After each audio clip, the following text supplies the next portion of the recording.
పేదవారు సైతం కార్పొరేట్ ఆసుపత్రుల్లో వైద్యం చేయించుకుంటే ఆర్థిక ఇబ్బందులు కలగకూడదనే ఉద్దేశంతో 5 లక్షల రూపాయలు ఉన్న ఆరోగ్యశ్రీని 10 లక్షలకు పెంచడం జరిగిందని దుబ్బాక కాంగ్రెస్ పార్టీ నియోజకవర్గ ఇన్ఛార్జ్ చెరుకు శ్రీనివాసరెడ్డి అన్నారు. చేగుంట మండల కేంద్రంలోని స్థానిక గెస్ట్ హౌస్ లో మండలంలోని వివిధ గ్రామాలకు చెందిన 11 మంది ఇటీవల ఆసుపత్రిలో వైద్యం చేయించుకోవడంతో ముఖ్యమంత్రి సహాయ నిధి కోసం దరఖాస్తు చేసుకున్నారు.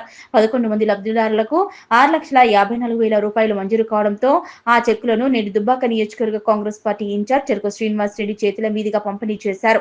అనంతరం ఆయన మాట్లాడుతూ కాంగ్రెస్ ప్రభుత్వం ఏర్పాటయ్యాక 5 లక్షల రూపాయల ఆరోగ్యశ్రీ పథకాన్ని 10 లక్షల రూపాయలకు పెంచడం జరిగిందని, పేదవారికి కార్పొరేట్ స్థాయిలో వైద్యం చేయించుకుంటే ఆర్థిక ఇబ్బందులు కలగకూడదనే ఉద్దేశంతో ఆరోగ్యశ్రీని 10 లక్షలకు పెంచడం జరిగిందన్నారు. ముఖ్యమంత్రి సహాయ నిధి కూడా పేదలకు ఒక వరం లాంటిదని, ఆసుపత్రిలో చికిత్స చేయించుకుని బిల్లులన్నీ జత చేసి దుబ్బాక నియోజకవర్గంలోని క్యాంపు కార్యాలయంలో అందించాలని ఆయన సూచించారు.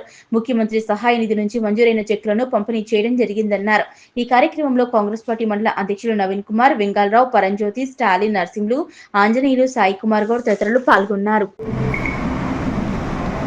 చేగుంట నార్సింగ్ మండలంలో సిఎంఆర్ఎఫ్ చెక్స్ దాదాపు 10 లక్షల రూపాయల వరకు ఇవ్వడం జరిగింది. పేదల ఆరోగ్యం కోసం కాంగ్రెస్ ప్రభుత్వం వచ్చిన తర్వాత ఆరోగ్యశ్రీ 5 లక్షలే ఉంటే 5 లక్షలు సరిపోవు, ఆరోగ్యం ముఖ్యమని చెప్పి 10 లక్షల రూపాయల వరకు పెంచడం జరిగింది.